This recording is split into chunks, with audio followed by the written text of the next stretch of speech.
Bom, gente, eu quero fazer uma reflexão com vocês e uma coisa me chamou bastante atenção. Foi a comparação, a analogia entre o ventilador e o moinho. Isso me chamou muito a atenção, principalmente quando a comparação teve a ver com a dinâmica do culto. Os dois parecem terem coisas muito similares, né? Suas pás ou suas hélices, o girar, a semelhança é muito grande. Mas algumas diferenças precisam ser ressaltadas e vistas, e principalmente nessa comparação com um culto de adoração ao Senhor. O moinho, ele gira de acordo com o vento. Se o vento girar de trás para frente, a pá vai girar num sentido. Se ventar da frente para trás, ele gira em outro sentido. Dependendo do ângulo que o vento está soprando, é para onde ele vai girar. Ele vira, o vento está para cá, ele vai se condicionando. Vira para lá, ele vira. E quando ele vira, e quando ele gira, ele produz energia. Ao contrário do ventilador, que também gira, mas que gira para onde você quer que ele gire. Aliás, ele produz o vento. E mais do que isso, ele não gera energia, ele consome a energia. Nos dois ambientes vão estar ventando. Mas a diferença do vento que sopra e o que está acontecendo é muito grande. Enquanto o vento está soprando, as coisas estão acontecendo e se movimentando no ambiente do ventilador. Ele é programado. Você quer que ele gire o tempo inteiro, ele vai girar o tempo inteiro. Você não quer que ele gire, que ele vá com o vento apenas para um local, você o paralisa. E durante todo o processo, ao invés de uma energia estar sendo gerada, uma energia estará sendo consumida. No ambiente do moinho é diferente. Quem decide para onde as pás viram não é? Ou o indivíduo, é o vento. Se não tem vento, a pá não gira. E durante todo esse processo de vento, não há consumo de energia, e sim produção de energia. Eu fico pensando realmente, o que diz respeito a um culto que sempre precisa cumprir o mesmo protocolo, precisa ser sempre do mesmo jeito, sempre da mesma forma, né? Me parece que ele é mais um ventilador do que um moinho. Ao invés de gerar, o Osias falou algo muito importante. Hoje é o primeiro dia da semana. A igreja é quase um posto de combustível, onde precisamos vir aqui nos abastecer, né, para lidarmos com essa semana desafiadora. Mas se não prestarmos atenção, ao invés de gerarmos energia nas pessoas, vamos consumir a energia das pessoas. Vamos consumir a energia das pessoas dependendo do assunto que vamos trazer em pauta. Dependendo do tipo de mensagem que nós vamos pregar para as pessoas. Dependendo da atitude que vamos tomar durante o culto, porque tudo é culto. É culto no estacionamento, é culto na recepção, é culto no ministério infantil, é culto, certo, na ministração da oferta, é culto na entrega dos envelopes, do louvor, tudo é culto, da apresentação das crianças. E a grande pergunta é, esse culto está gerando energia ou esse culto está roubando energia ao invés de gerar? Às vezes vale a pena observarmos se estamos frequentando ambientes, certo? Se estamos conversando com pessoas que está criando energia em você ou está sugando energia. Ou seja, você sai de um culto, você sai de uma conversa, você sai de um lanche, você sai de um telefonema exausto, exaurido, porque o assunto tratado, aquilo que estava, né, cuja qual você estava inserido, não estava gerando em você. Eu sei que muitas vezes nós vamos precisar, né, aliás, só geramos energia porque vamos precisar gastar essa energia. É verdade, mas é importante nós observarmos isso. Um culto onde quem age é o Espírito Santo de Deus. Um culto onde às vezes não precisa ter palavra, é só adoração. Às vezes a maior parte do tempo ele será de joelho. Vai ter dia que vai ter profecia, tem dia que não tem dia que tem cura, tem dia que não tem. Tem dia que se fala língua estranha, tem dia que não se fala, tem dia que o louvor parece que o céu rasgou, tem dia que o louvor está cantando e que parece... Por quê? Porque cada dia é um dia. As coisas são diferentes, porque quem age aqui não somos nós, é o Espírito Santo de Deus. O que nós precisamos é estar atento para captarmos deste ambiente aquilo que precisamos para a nossa semana, porque não tem sido fácil. Então eu vou fazer uma reflexão com vocês. Este culto é um pouquinho mais, né, mais acelerado, nós temos o outro às 20 horas, mas nós vamos... eu quero pegar hoje Lucas capítulo 4. Marca na sua Bíblia depois para você ler, são 43, me parece, 44 versículos. 44 versículos. E eu gostaria de ter a oportunidade de falar do conjunto inteiro. Mas, vamos aqui, ó. Lucas capítulo 4, verso 1. Jesus, cheio do Espírito Santo, voltou do Jordão e foi guiado pelo mesmo Espírito no deserto. Feche os seus olhos. Senhor nosso Deus e Pai, em nome de Jesus, eis aqui a tua palavra. Continua falando conosco, usa-me como um canal de bênção. Ó Pai, para gerar energia através da tua palavra, do teu Espírito e da tua presença. Para mim, ó Pai, e para todos aqueles que estão agora aqui presentes, para todos aqueles que estão, ó Pai, nos acompanhando agora pela internet, e para todos aqueles que terão acesso a este ambiente, ó Pai, posterior ao horário de culto. Que a tua bênção seja em nome de Jesus. Amém. Glória a Deus. Amém. Isso, vamos começar por aqui. Eu mexi aqui, só Jesus. Ô Senhor. Isso. Vamos dar uma olhadinha, porque esse texto diz: Jesus, cheio do Espírito Santo. Jesus, cheio do Espírito Santo. É assim que abre o capítulo 4 do Evangelho de Lucas. Mas o que foi que aconteceu no capítulo 3? Por que é que Jesus está cheio do Espírito Santo? Olha só, ele está iniciando o seu ministério. O finalzinho do capítulo 3 é a narrativa com o batismo de Jesus.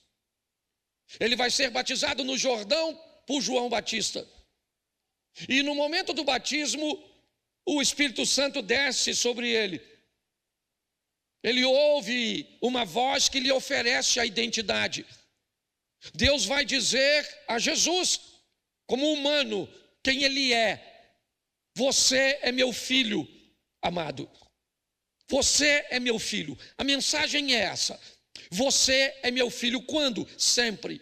Nunca se esqueça de que você é meu filho. Se as pessoas vão te ver como tal, você é meu filho. Se as pessoas não vão reconhecer você como tal, você continua sendo meu filho. Se tudo for bem para você, você é meu filho. Se tiver tudo dando errado para você, você continua sendo meu filho. Essa é uma frase impactante dita por Deus a Jesus. Será que ele precisaria ouvir isso? Talvez não. Mas Jesus não está vivendo simplesmente para si. A vida de Jesus tem a ver com todos aqueles que virão posterior a ele. Para essas pessoas ele quer deixar um legado, ele quer deixar uma mensagem, ele quer deixar um exemplo. Então por isso observarmos o que vai acontecer com ele é importantíssimo, porque a vida dele está diretamente ligada à nossa, porque a Bíblia nos diz que sem ele nada poderíamos fazer. E dentre essas coisas está o seu exemplo.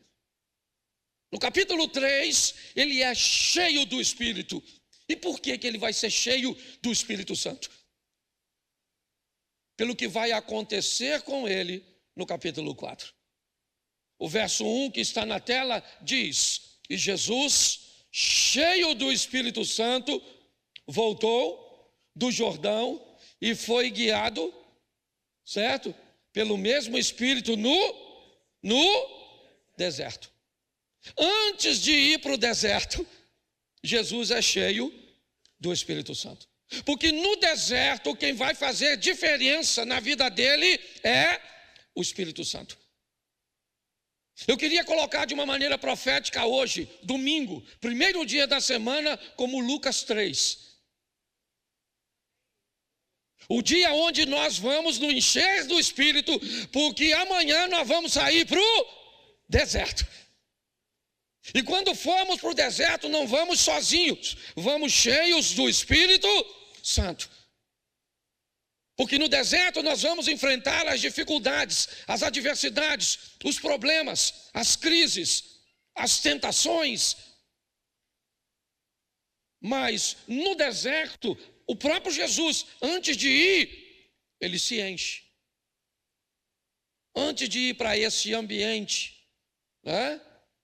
Ele vai cheio do Espírito Santo, para que ele tenha condições. Por favor, entenda uma coisa que é muito preciosa. Não coloque Jesus com superpoderes para lidar com o pecado. Ele não tinha.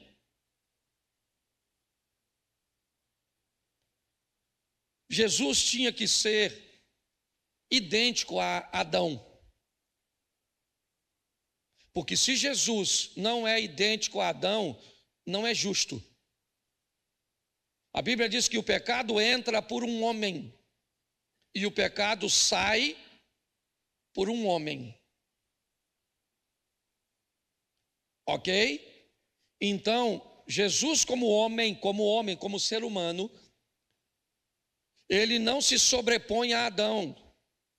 Se ele pudesse usar seus poderes sobrenaturais para dominar o pecado, poderes cujos quais Adão e postura cujas quais Adão não poderiam acessar, não haveria justiça, Deus seria injusto.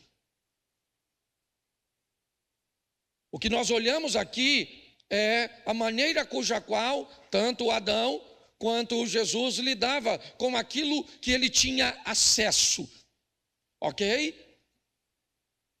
Com aquilo que ele podia acessar. O Adão podia acessar a Deus do mesmo jeito que Jesus. Mas ele não fez. Então não sei qual vai ser seu dia ou como vai ser seu dia amanhã. O que você tem para pagar, o que você tem para enfrentar. Quais serão os problemas que você vai enfrentar, o que você tem que resolver. Eu só sei que o deserto, ele vai vir amanhã. Então eu vou te dar um conselho hoje: seja cheio do Espírito Santo de Deus.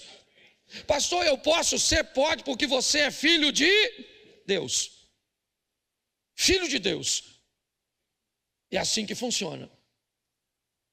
Então nós olhamos para o verso 1, nós vemos que ele vai para o deserto no verso 2.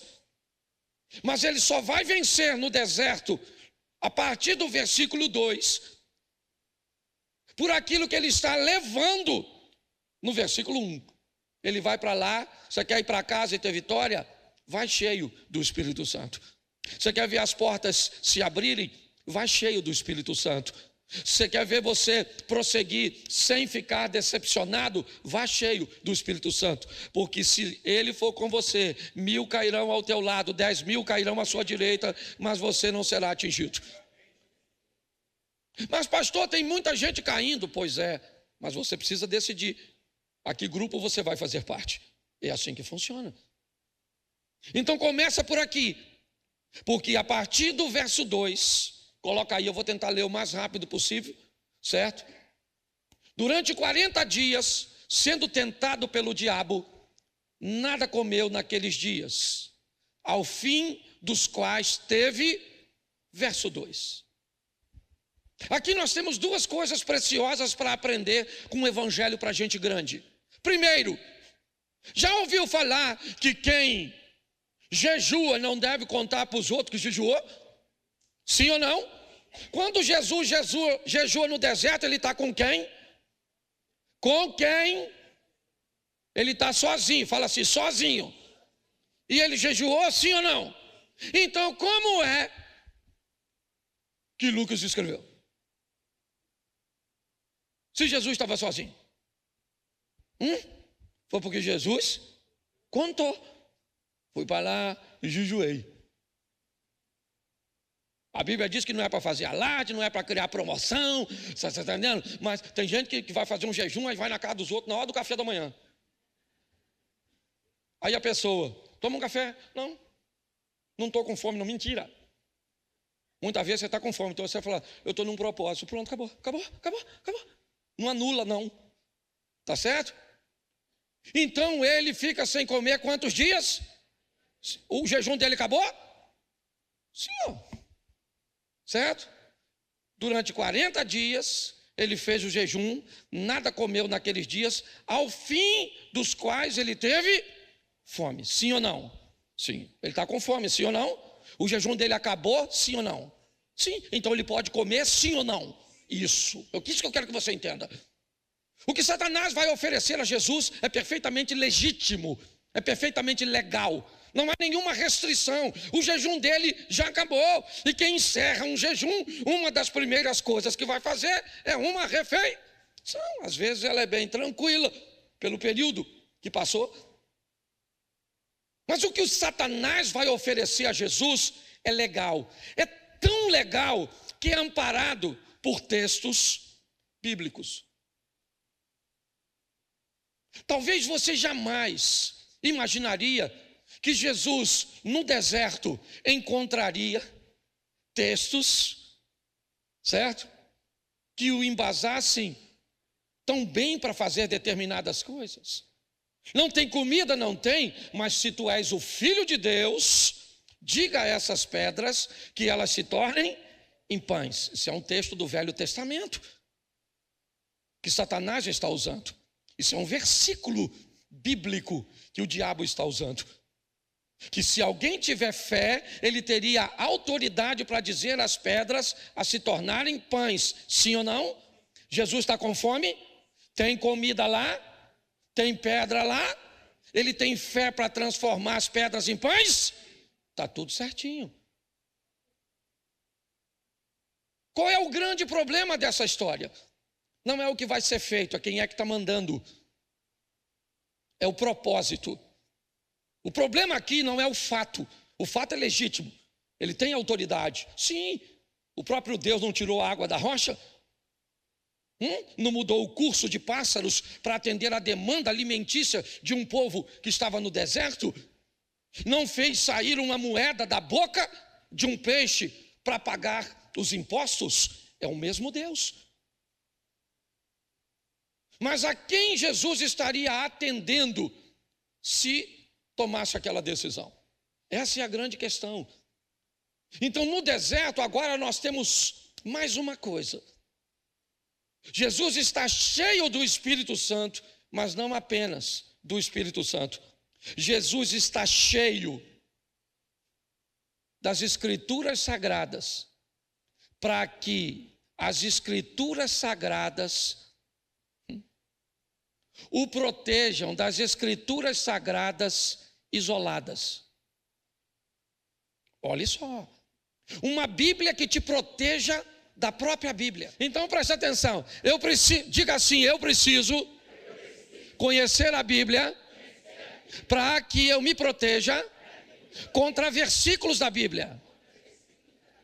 Ok? Muitas pessoas usam versículos isolados. Entende? Versículos que, isolados, eles parecem que te oferecem alguma vantagem. Quando é dito para ele, diga essas pedras para que elas se tornem em pães. O motivo pelo qual aquilo é dito não louva e não engrandece o nome do Senhor.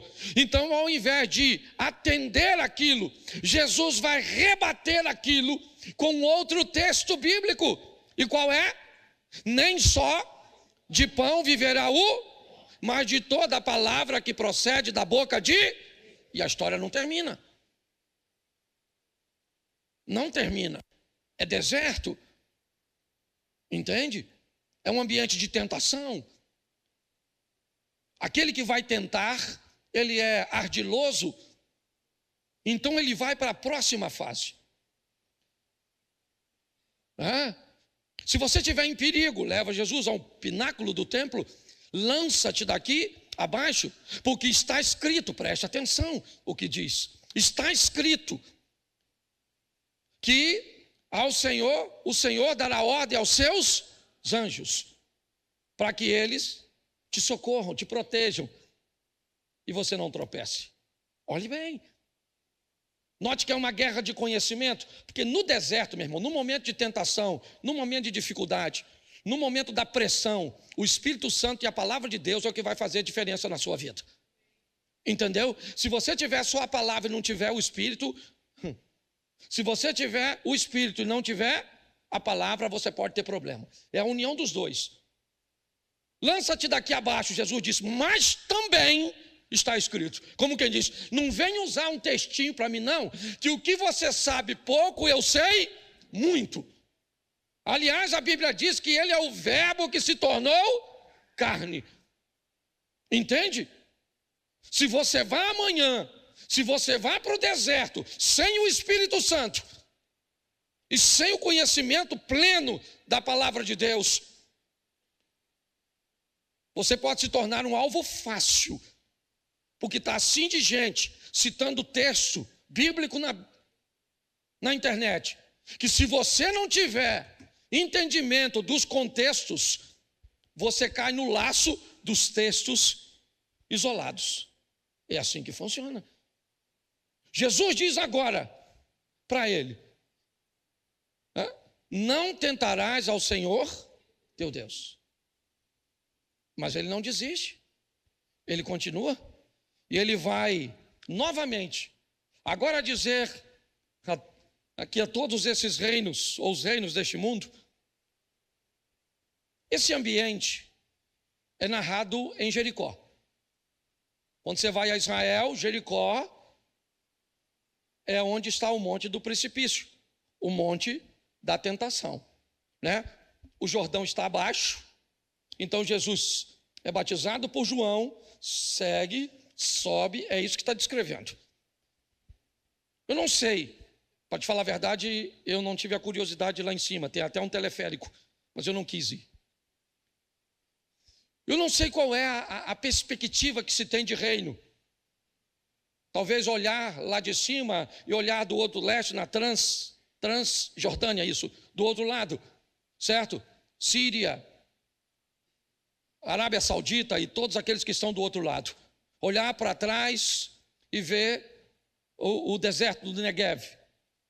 Eu não sei qual é a perspectiva. Mas a perspectiva, independente da que seja, uma coisa está acontecendo. Me adore. Note que esse não é mais um texto bíblico. Se prostrado me adorares. 2 vezes, Satanás diz, está escrito, diga a essas pedras para se tornarem pães. Adiantou sim ou não? Então ele tenta de novo. Está escrito, o Senhor dará ordem aos teus anjos a seu. Então já que a Bíblia não funcionou, que tal eu te oferecer glória? Que tal eu te oferecer honra? Que tal eu alimentar seu ego? Porque para o diabo, os fins, eles acabam justificando os meios. E quando ele diz isso, Jesus novamente diz para ele um texto: para trás de mim, Satanás, apenas ao Senhor teu Deus adorarás e somente a Ele servirás. E o diabo, o texto, eu gosto dessa colocação, porque o verso 13, coloca aí por favor, o 13. Passadas, que foram as tentações de toda sorte, apartou-se dele o diabo até o quê? O diabo foi embora? Não, ele se retirou. Aguardando o quê? O próximo. A próxima oportunidade. O próximo deserto. Você está entendendo? A próxima distração. A próxima. Ele é um oportunista e é isso que Jesus está nos mostrando. É isso que o capítulo 4 nos mostra. Vou para o deserto, vou todos os dias. Porque a Bíblia diz, todos os dias somos lançados como ovelha ao matadouro. Todos os dias. O deserto está nos esperando, no trabalho, na escola, com os amigos, na família, em todos os ambientes. Então Jesus, para o deserto, não vai sem o Espírito Santo. E para o deserto não vai sem o conhecimento da palavra. E sabe que se o diabo não venceu hoje, fique esperto. Porque ele, fala para quem está do seu lado, o diabo vai voltar. Fala para quem está do seu lado, ele nem foi ainda. Você está rindo porque às vezes o negócio é difícil. Então, capítulo 4, verso 14. A história muda um pouquinho. Então Jesus, no poder do, regressou para e a sua fama correu por toda vista. Isso. Ele está famoso. Verso 15. Isso. Ensinava nas sinagogas, sendo que ele está onde mesmo? Ele está onde? Ele está onde? Vai aí no 14 para você ler. Ele está onde? Ele está onde? Isso. Ele está isso. Ele está na Galileia. E na Galileia ele vai entrar nas sinagogas, sim ou não? E lá ele vai ser glorificado por... Todos gostam de ouvi-lo, todos querem ouvir o que Jesus está falando. As pessoas estão satisfeitas, param para prestar atenção, sim ou não? Isso, o que Jesus está mostrando é que muitas vezes as pessoas vão querer te ouvir, vão gostar da tua presença, vão celebrar você. Esse é um momento legal, mas aprenda uma coisa, ele não vai durar para sempre. Aprenda a viver num ambiente onde você é celebrado. Mas já já você vai descobrir que nem todos os lugares vão celebrar você. Nem todos os lugares vão gostar de você. E você tem que aprender a sobreviver num ambiente onde as coisas são a seu favor e num ambiente onde as coisas são contra você. Por isso, cheio do Espírito Santo e com a palavra de Deus na ponta da língua. É isso. Vai para a Galileia, saiu da Judéia e vai outra vez para a Galileia.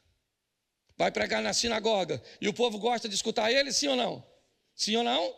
É bom, mas ele agora, versículo 16, indo para onde fora, entrou no sábado na sinagoga, segundo o seu costume, e levantou-se para, ele lia o quê? Vamos lá, bota o 17. Então lhe deram o livro do profeta, abrindo o livro, achou o lugar onde estava escrito, o Espírito do Senhor está sobre, e ele está lendo isso onde? Onde? Em que cidade? Isso. Ele foi glorificado na Galileia, mas agora ele foi para, era a sua cidade natal, sim ou não?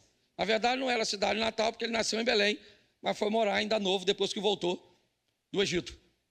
Tá certo? Ele está agora em Nazaré, sim ou não? Está pregando? Tá ou não está? Lendo a palavra do Senhor? Sim ou não? Versículo de número 28. Todos na sinagoga, ouvindo essas coisas, se encheram de, verso 29, levantando-se, o expulsaram da cidade, o levaram até o cimo do monte, sobre o qual estava edificada, para de lá o precipitarem abaixo. Verso 30. Jesus, porém, passando por entre eles, retirou-se. Agora ele está em Nazaré. Estão gostando do que ele está dizendo? Estão querendo matá-lo? Pois é. Você quer dizer, eu quero dizer a você que cada dia traz consigo seu mal. E você vai ter que aprender a lidar com ele. E só consegue vencer cheio do Espírito Santo e cheio da palavra de Deus. Você sabe por que Jesus sabia de Bíblia? Por que ele lia o profeta Isaías? Segundo alguns estudiosos, como Flávio Joséfo, não gosto muito de ficar citando essas coisas, não. Mas segundo Joséfo, Jesus era tão culto, se não mais, do que o apóstolo Paulo. Ele não era culto porque o Espírito Santo colocou as coisas na cabeça dele. Ele era culto porque lia, porque José o preparou. Todo mundo que via Jesus se lembrava de José. Não é este filho do carpinteiro? Não é este o filho de José? Porque estudava, porque investia em si mesmo. Essa é a grande verdade. Não podia utilizar seus poderes sobrenaturais. Não. Mas o que nós vemos aqui é que nem todos os lugares o recebia bem. Na sua própria casa, na sua própria família. Talvez por isso nós temos o hábito de dizer que um profeta não tem valor senão na sua própria terra. Nazaré era como Krypton para o super-homem. Sabe aquele local que todas as vezes que o super-homem chegava, lembra? Ele ficava fraquinho. Era só sair, certo? De perto da kryptonita que as forças do super-homem voltavam. Era assim que funcionava. Jesus era poderoso. Onde? Cafarnaum. Onde? Betânia. Onde? Nazaré. Onde? Naim. Onde ele era poderoso? Ele era poderoso em todos esses lugares. Mas quando ele chegava em Nazaré, ele ficava fraco. Olha só. Ele era poderoso onde? Onde ele não era comum. Onde ele era tratado como quem era de verdade. E o mais legal, ele não tinha problema nenhum com isso. Isso é que me, sabe? Porque se fosse um de nós, se tinha um local que nós não gostaríamos mais de ir na nossa vida, seria, eu vou num lugar onde ninguém, mas ele ia lá. Fazia muitos milagres? Não fazia, porque tinha gente lá que cria. Então ele fazia poucos milagres, mas não deixava de atender a demanda daquele lugar. Essa é a verdade. Mas ele sabia conviver, que é numa sinagoga na Galiléia, onde todo mundo gritava seu nome. A sinagoga estava cheia para ouvi-lo, que é em Nazaré, onde as pessoas queriam expulsá-lo, dizendo: vai embora daqui, some desse lugar, nós não reconhecemos você. Não é ele irmão de Judas? Não é ele irmão de Tiago? Não é ele o filho de José? Não chama sua mãe Maria? Jesus era tratado de forma comum. É assim que funciona. Mas, versículo 31 do capítulo 4, desceu a Cafarnaum, cidade da Galiléia, e os ensinava no sábado. É fantástico, quer ver? Vamos ler um pouquinho. Aí, vou ler até o 37. Vamos lá, coloca o 32, só para o pessoal todo ver. E muitos se maravilhavam da sua doutrina, porque a sua palavra era com... Olhe para mim agora para você entender o que significa isso. A exposição da palavra de Deus do Velho Testamento na época de Jesus era diferente da de hoje. Se isso aqui fosse uma sinagoga na época de Jesus e eu estivesse falando algo sem citar o texto, você poderia me rebater. Não era um monólogo, como é na cultura de hoje. Qualquer outro rabino poderia se levantar e dizer: não concordo com isso que o senhor está dizendo, porque Êxodo capítulo 14, verso 17 está escrito assim, assim, assim. Isso removeria a autoridade daquele que estava falando. Quando o texto diz que maravilhavam-se da sua doutrina, por causa da palavra. E mais, porque a doutrina dele era feita com todas as vezes que alguém se levantava para questionar Jesus, ele tinha um texto bíblico para dizer, mas está escrito, como ele fez com Satanás. Lá atrás, ele fazia. A mesma autoridade que ele mostrou para Satanás, quando usava um texto contra ele, ele mostrou. Porque Jesus era o mesmo, presta atenção, a Arca da Aliança, lembra a Arca da Aliança, Velho Testamento, por fora ela é revestida de quê? Ela é revestida de quê? Quem é que via dentro da arca? Quem é que podia abrir a arca e olhar lá dentro? Só quem? Só o sumo? Só ele que podia olhar onde? Por fora todo mundo podia? Mas por dentro quem é que podia? Só o? A arca por fora ela era de quê? Uma folha de ouro. E por dentro da arca tinha o quê? Ela era revestida de quê por dentro? Ela era de madeira, sim ou não? Por fora ela tinha uma folha de ouro, sim ou não? Por dentro ela tinha o quê? E em cima da madeira era o quê? Folha de... Alguém ia ver dentro? Só o sacerdote? Então por que Deus mandou colocar a Arca da Aliança representava Deus? Sim ou não? Então quando ele manda botar a mesma coisa de fora por dentro, o que ele está querendo dizer é: eu não vivo de aparência, o que todos me veem por fora eu também sou por dentro. Você consegue entender isso? É a força da autoridade de Jesus. O pessoal está dizendo, ele, sua doutrina, porque a sua palavra era feita com o quê? Com o quê? Com o autor e... Isso, vamos até o 37, rapidinho, por causa do horário. Vamos lá. Achava-se na sinagoga... deixa quieto. Vou pular isso aqui. Tá certo? Mas preste atenção. Onde isso está acontecendo?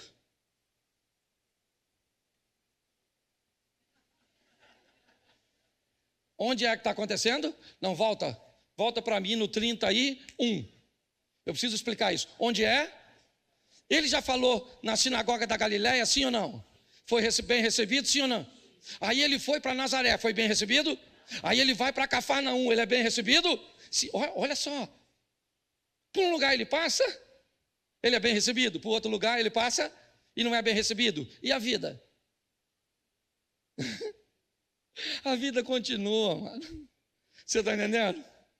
Para de prestar atenção em quem não tem nada a ver com você. E você está entendendo? Para com isso, para de ficar... Jesus está andando, me recebe bem aqui, eu estou aqui, foi aqui, me recebeu. Agora ele vai para Cafarnaum, cidade preferida de Jesus. Por quê? Porque na época de Jesus,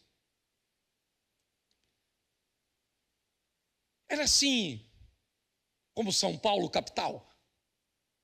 Não de tamanho, mas por onde as coisas passavam. Eu morei 2 anos e meio em São Paulo, quando era solteiro. São Paulo as coisas chegam primeiro na moda, chega primeiro na construção. As coisas chegam por lá.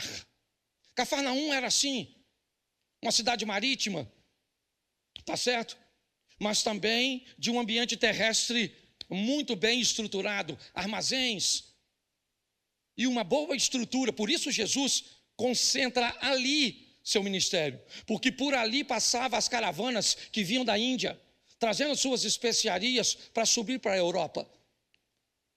Por ali passavam as notícias, por ali passava o comércio, por ali passavam as pessoas.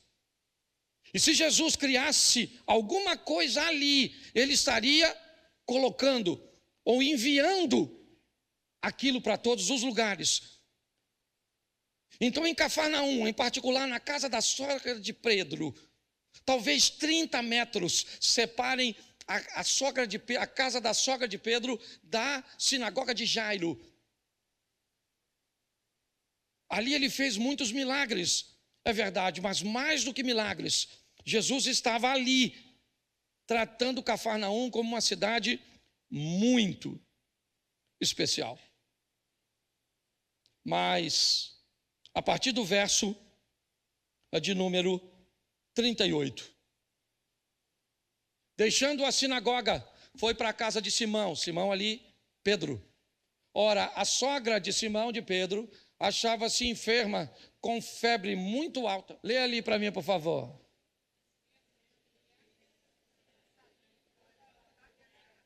Sendo já dia, saiu, e as multidões, e foram até junto, insistiam para que não, preste atenção. Olha o que eles estão dizendo para Jesus: não vá embora, fica conosco, sim ou não? É legal, sim ou não? Sim ou não? Gostam da presença dele, sim ou não? É uma boa oferta, sim ou não? Mas ela é tão perigosa quanto a feita por Satanás.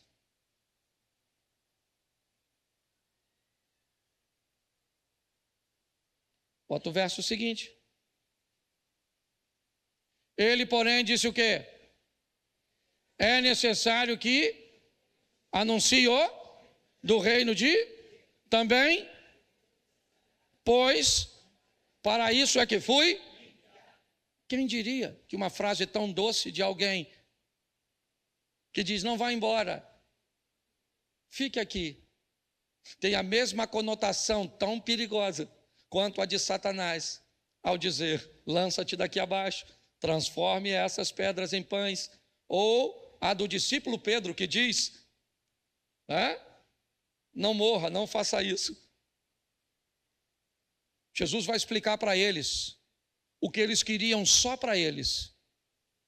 A intenção deles é boa, sim ou não? Mas o propósito não é esse. Aí Jesus diz, olha, é necessário. Ele está dizendo, eu até gostaria muito de ficar com você, mas esse não é o meu propósito. Não foi para isso que eu fui chamado. O que eu estou trazendo não é só para você, Cláudio. Também é para o Wesley. Também é para o Edalmo. Certo? Também é para a Juliana. É isso que ele está dizendo. Quando percorremos o capítulo 42, ou o capítulo 4 do Evangelho de Lucas, nós vemos um caminho bem interessante trilhado por Jesus. Me encho do Espírito Santo, me preparo com a palavra e vou para onde? Vou para o deserto. No deserto vou enfrentar Satanás, sim ou não? E aí então eu vou cumprir meu propósito na Galileia. As pessoas gostam de mim. Vou para Nazaré, as pessoas não gostam ou não me compreendem. Aí eu vou para Cafarnaum, todo mundo gosta daquilo que eu estou fazendo, certo? Mas agora eles vão dizer, permaneça aqui. E ele diz, não, esse não é meu propósito. Eu vou continuar fazendo. Eu não sei o que Deus tem a fazer com você no seu deserto. Eu não sei. Eu sei que nós temos vivido um superaquecimento. Essa é a grande verdade. Não está fácil, não. E eu não estou falando do sol. Eu não estou falando da camada de ozônio. Eu estava voltando ontem. Um garoto de 15 anos. Para conseguir liberar a fase de um jogo, de videogame. Foi instruído pelo próprio jogo a pegar uma arma e matar algumas pessoas na escola.